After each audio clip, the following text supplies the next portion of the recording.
3 dialysis sessions, 4 hours each, and suddenly, life gets smaller. That is the image I want you to hold for a moment. Because once kidneys are under real strain, life can start revolving around appointments, fatigue, food limits, fluid limits, and the feeling that freedom got traded for a medical schedule. That is why small routines deserve attention. Before the problem becomes large, long before anyone calls it disease. Not to scare you, but to make this clear, kidney decline usually does not begin with one dramatic meal or one obvious symptom. In many older adults, it builds quietly through pressure that repeats, blood pressure that stays high, blood sugar that stays unstable, dehydration that keeps happening, infections that keep returning, stones that keep forming, and drink habits that look harmless, because they have become ordinary. So this video is not about miracle detoxes. It is not about drinks that cleanse your kidneys overnight. It is about 8 practical drink choices from your own kitchen that may support a kidney-conscious routine more safely than the drinks many people reach for every day. And stay with me, because near the end, I am going to give you a simple 8-second drink test. It can help you tell whether you really want that juice or whether your body was only asking for water. That one habit can save you from turning a healthy-looking drink into a sugar habit in disguise. Let's start with number 8. Number 8. Apple juice. Apple juice sounds safe. The moment people hear the word apple, that is exactly why it deserves more caution, not less. Whole apples can be a smart food, but once the apple becomes juice, the fiber drops, the sugar becomes easier to drink quickly, and the portion can get out of hand before you feel like you had very much. So, the kidney angle here is not that apple juice cleans the kidneys. The more honest angle is sugar load and swap quality. A small amount of unsweetened apple juice may be a better choice than soda, fruit punch, or a bottled tea loaded with sugar. But it still should not be treated like plain water. And if blood sugar is already part of your kidney story, whole fruit is usually the steadier option. Some smaller studies have looked at apple juice and stone-related urine changes. That is interesting. It is not enough to sell apple juice as kidney protection by itself. The practical win is simpler. Choose unsweetened, keep the serving modest, and do not let the healthy label talk you into drinking a full glass automatically. And if someone likes the sharp taste of apple cider vinegar in water, treat that as optional and modest, not as a miracle trick. It belongs in the caution category, not in the cure category. And if you like practical kidney-focused videos that give you a simple action instead of fear, type water in the comments. One word. Easy to remember, easy to do. Number 7. Unsweetened cranberry juice. This one matters for a completely different kidney reason. Not blood sugar first, not hydration first. Urinary tract stress. Cranberry gets attention because certain compounds in it may help reduce the ability of some bacteria to cling to the urinary tract. That does not make cranberry a cure. It does not mean every person needs it. But for some people who deal with recurrent urinary tract infections, that mechanism matters because repeated infections can travel upward and create more trouble than people expect. The trap is the label. Cranberry cocktail is often little more than a sugary drink. Wearing a red health costume. If the bottle tastes smooth and sweet, the odds are high that the sugar line deserves a closer look. So the kidney relevance here is twofold. First, urinary tract context. Second, sugar burden. If you choose cranberry, choose unsweetened or 100% juice. Use a smaller portion, and remember that medication context matters too. Cranberry can interact with certain drugs, including blood thinners, and it may not be ideal for every stone history. That is the pattern you want to build after 60. Not is this natural, but what pressure does this drink reduce, and what pressure might it quietly add? Number 6. Beet juice. This one is stronger than people think, but only when you frame it correctly. Beet juice is not here because it flushes toxins. It is here because blood pressure is one of the most important kidney burdens on this list. Beets contain natural nitrates, and those nitrates may help support blood vessel function and lower blood pressure in some people. That matters because the kidneys depend on healthy blood flow. When blood pressure stays high over time, the tiny filtering units in the kidneys. Take the hit quietly, and the damage can build for years before symptoms force the issue. That gives beet juice a more believable kidney role than a lot of trendy drinks. It fits the blood pressure axis. It fits the circulation axis. It gives this list something specific and more evidence-shaped than general detox language. But beet juice still needs boundaries. It is concentrated. It can bring a fair amount of natural sugar. And for people with certain stone histories, oxalate context matters. So the smart move is a smaller serving, not a giant health glass, and not the assumption that more must be better. If you use beet juice, think support, not excess. Number 5. Lemon juice. This one earns its place because the kidney logic is cleaner than the marketing. Lemon juice matters less because it sounds fresh, and more because citrate matters, especially for people who need to think about stone risk. For some people, with a history of calcium-based stones, citrate may help reduce the conditions that allow stones to form and grow. That is why lemon keeps showing up in kidney conversations.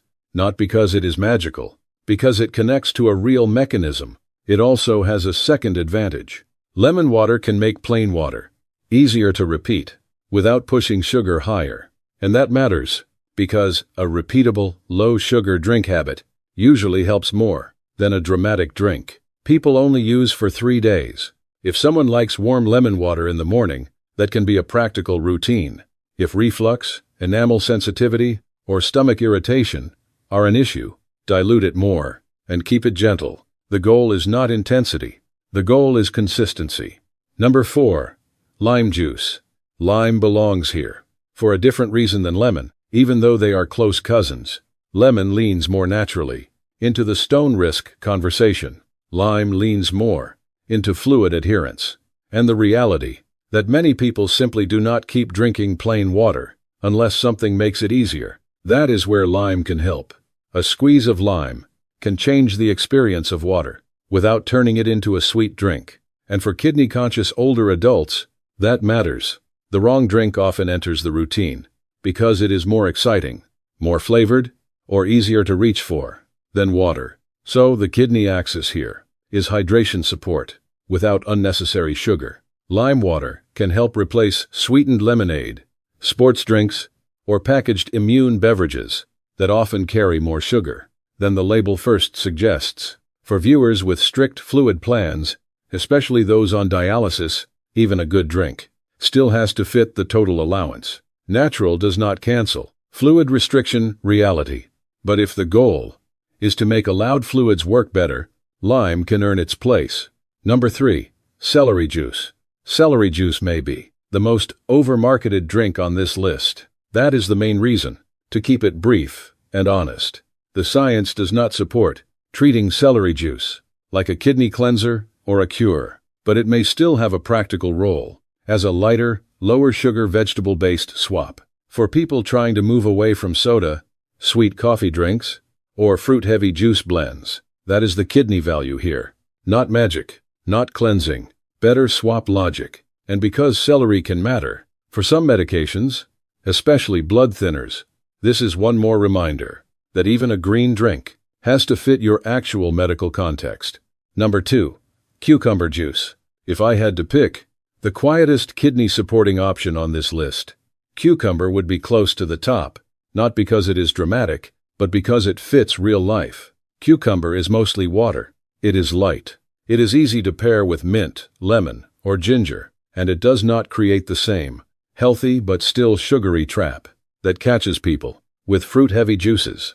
So the kidney axis here is hydration burden. Repeated dehydration is one of the simplest ways.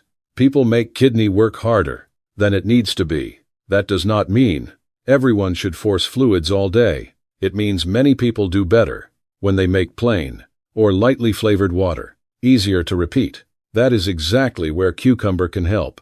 It makes hydration feel less boring without turning the glass into dessert. It can be blended, infused, or diluted into a fresh drink that feels easy on the stomach and easy on the routine. There is also a reality check here. For viewers with kidney disease or dialysis, even gentle drinks still have to fit your fluid plan. Natural does not override fluid restriction reality. So, cucumber belongs on this list, not as a free drink, but as one of the easier, low-sugar ways to make hydration more repeatable. And before I give you number 1, here is the 8-second tip I promised. Before you pour any juice, stop and take 4 slow sips of plain water first. 4 slow sips, about 8 seconds. Then pause and ask yourself, do I still want this drink? Or was I just thirsty? That question sounds small, but it can change a lot. Because many people do not want juice as much as they think. They want relief. They want moisture. They want habit. The water test separates those things fast. And if you still want the drink, after those 4 sips, pour half your usual amount and dilute it. That one move cuts sugar, slows the habit, and makes the drink work more like support than dessert. Number 1. Pineapple juice. Pineapple takes the top spot here, not because it prevents dialysis on its own, but because it may be one of the easiest, satisfying swaps on the list. When used honestly, pineapple is often mentioned in kidney-friendly conversations because it tends to be lower in potassium than a number of other tropical fruits, and because bromelain is often discussed around inflammation and digestion. That does not make pineapple a kidney treatment, but it does explain why it keeps showing up when people talk about fruit choices around kidney awareness. So the kidney axis here is swap quality, potassium awareness, and portion honesty. If a modest amount of pineapple juice helps someone stop reaching for soda, punch, or processed juice cocktails, that can be useful. If it becomes a giant morning glass every day, because it sounds healthy, the advantage shrinks fast. This is one of those places where moderation is not the boring part. Moderation is the part that makes the drink make sense. And that brings us to the part many videos get wrong. Kidney cleanse sounds powerful, but aggressive detox language is exactly where people can get misled. There is very little evidence behind harsh kidney detox routines, and for people who already have kidney disease, some cleansing trends can actually create new problems through dehydration, bowel cleanses, electrolyte shifts, or supplement stacks that were never designed for older adults with medication-sensitive bodies. That is why real kidney guidance keeps coming back to the same core truths: control blood pressure, manage blood sugar, stay appropriately hydrated, know your labs, watch the pattern, and match your food and fluid choices to your actual medical context. If you already have kidney concerns, ask about your eGFR and your urine albumin test, not just your symptoms. Symptoms can be late. Patterns show up earlier. And one more thing, older adults need to hear clearly. The same drink can play very differently, depending on the person. Someone with diabetes may need to think first about sugar load. Someone with a history of stones may need to think first about citrate, oxalate, and hydration pattern. Someone with advanced kidney disease may need to think about potassium, phosphorus, fluid limits, and medication timing. That is why the best question is rarely, is this drink healthy? The better question is, healthy for what? And healthy under what conditions? This is not about fear. It is about seeing the hidden burden before it becomes your normal. A drink does not have to be terrible to be unhelpful. It only has to be repeated often enough, in the wrong amount, in the wrong context. That is how ordinary habits become kidney habits. And that is also how simple changes start working in your favor. A smaller glass, more dilution, fewer sweet drinks, better label awareness, more respect for your own numbers than for the front of the package. If you remember nothing else from this video, remember this: kidneys usually do better with less drama and more consistency. The label, the serving size, the sugar line, and your own lab context tell the truth faster than health buzzwords ever will in real life. So yes, these 8 drinks can play a role. Apple may be a better swap when the portion stays honest. Cranberry may help some people think more seriously about urinary tract stress. Beet fits the blood pressure burden conversation. Lemon and lime can support water habits for stone risk and fluid adherence. Celery works better as a realistic vegetable swap than a cleanse.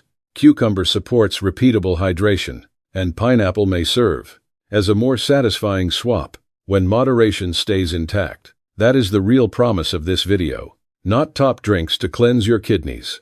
Better drink choices for kidney-conscious adults who want less burden, fewer hidden hits, and a routine that actually makes sense.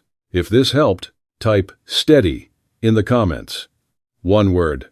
And share this with a brother, sister, spouse, or friend your age who still believes every drink with a healthy label deserves trust.